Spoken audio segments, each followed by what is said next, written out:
ada peranannya masing-masing, kegunaannya. Hati dijadikan oleh Allah untuk Allah. Apa dia? Hati dijadikan oleh Allah untuk Allah. Sebab itu hati itu akan merasa bahagia kalau di dalamnya hanya ada Allah saja. Kalau ada yang lain tak sedap. Tapi ramai manusia kalau di dalam hatinya ada lain daripada Allah sedap, ada Allah tak sedap. Ini sudah terbalik. Kita tentulah dapat merasakan macam mana kalau yang lain daripada Allah dalam hati itu, hati kita rasa sedap. Kalau Allah saja, nak Allah saja itu susah, tak sedap. Sedangkan hati itu dijadikan oleh Allah. Sebab itu orang yang di dalam hatinya itu hanya Allah, dialah orang yang paling bahagia. Sebab kebahagiaan itu dilihat dari segi hati. Kalau dalam hati itu Allah saja, bahagia. Sebab itu orang yang beriman, beramal soleh, hatinya mutmainnah kerana mengingati Allah. Bismillahirrahmanirrahim. Alladzina amanu wa tatmainnu qulubuhum bidzikrillah. Beriman, beramal soleh, berzikir, hati ingat Allah saja hingga mutmainnah. Ini orang bahagia, orang yang bahagia. Rasulullah itu sentiasa ingat Allah 24 jam, siang malam jaga ke tidur. Sebab itulah Rasulullah sangat bahagia, terutamanya ketika Rasulullah mengerjakan sembahyang. Rasulullah merasa sangat bahagia sehingga beliau menyebutkan salah satu di antara 3 perkara yang beliau sangat suka ialah qurratu aini fis shalah, tumpuan hati Nabi dalam sembahyang kepada Allah semata-mata. Itulah puncak kebahagiaan yang Rasulullah rasa dalam hidupnya di dunia ini. Pasal apa?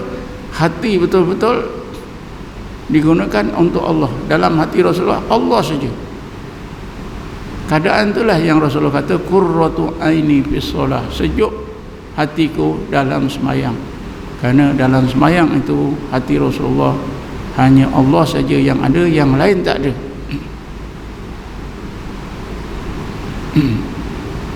Sebab itulah tuan-tuan, Ibnu Athilah dalam kitabnya Hikam menjelaskan kepada kita bahawa susahnya hati ini untuk kita gunakan. Kita susah menggunakan hati kerana ada musuh dia. Musuh dia apa? Nafsu kita. Antara nafsu dengan hati kita berperang, tapi kita tak sedar peperangan itu. Kan Ibnu Athilah menyebutkan al-nuru jundul qalbi kama anna dhulmata jundul nafsi, fa idza aradallahu an yansura abdahu amaddahu bi junudil anwar wa qata'a anhu midadad zulmi wal aghyar. Maknanya cahaya itu adalah tentera hati. Cahaya apa? Kita beriman, cahaya iman. Kita beramal rukun Islam yang 5, cahaya Islam. Cahaya iman ada, cahaya Islam ada.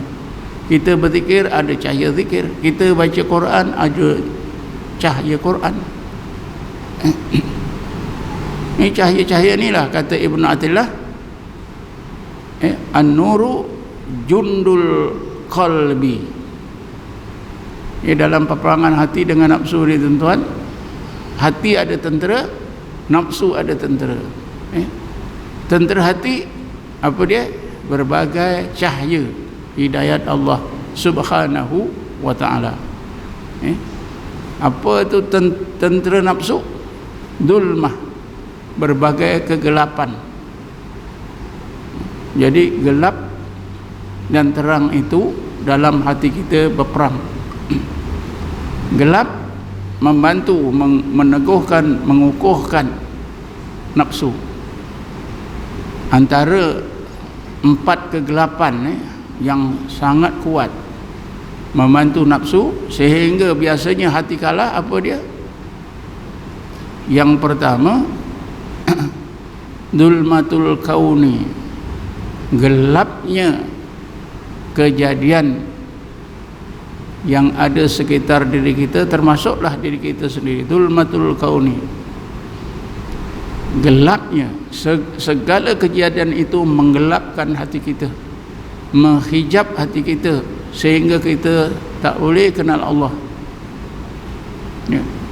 Kalau kita nak tengok macam mana dulmatul kaun, ya, kita dilahirkan saja, masa bayi itu keluar saja perut ibu, keluar saja kita menangis. Kenapa menangis? Karena roh berada dalam kegelapan, dulmatul kauni, gelapnya alam semesta ini. Jadi roh itu kehilangan Allah dalam gelap gelita. Roh kehilangan Allah, menangis.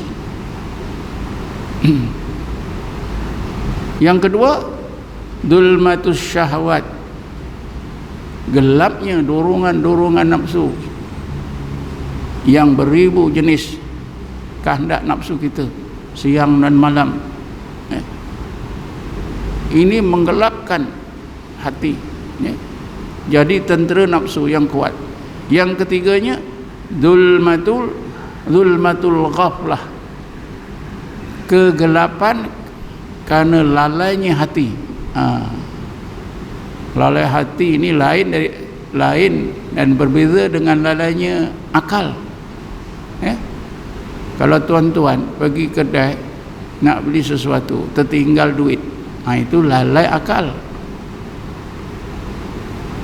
Ini tak apa, lalai akal ni tak apa. Tapi kalau boleh jangan. Yang dimaksudkan dulmatul ghaflah, lalainya hati. Lalai hati ini maknanya hati kita itu mati, tidur, ya, mati, tidur, keras, itu semua lalai lah. Keadaan hati kita tidur, mati, mati. Jadi bila tidur mati, tak berfungsi lah. Ini dulmatul ghaflah, gelapnya, lalainya hati. Lalai hati ni tuan-tuan, tuan-tuan tentu baca akhbar. Satu masa dulu akhbar, saya baca akhbar, seorang hakim, ketua hakim syar'i, dia ambil risuah 5,000, kena bicara, kena denda. Dia bukan tak tahu, tak boleh ambil rasuah tu, bukan tak tahu, tapi lalai hati. Yang keadaan hati lalai itulah terjadi. Kalau kita tengok orang ambil nombor ekor, tuan-tuan cuba endaplah kat kaunter nombor ekor, siapa yang masuk tu. Kalau orang bukan Islam kita tak heran, tapi yang masuk tu biasanya orang Islam, ramai juga. Itulah orang-orang yang diserang oleh dulmatul ghaflah, kegelapan hati. Jadi gelap ni membantu nafsu. Sebab itu mereka ini buat dosa tak sedar. Karena apa? Ghaflah itu macam mati, macam tidur. Memang tak sedar, bukan tak tahu. Tahu. Tanyalah siapa saja yang ambil nombor ekor tu, dia setengahnya tu lebih pandai daripada kita. Karena ghaflah. Satu lagi, dulmatul hafawat, gelapnya dosa-dosa kita. Ini empat ni. Empat kegelapan ni tuan-tuan menjadi tentera nafsu. Jadi tentera nafsu tu lebih kuat berbanding dengan tentera hati, nur.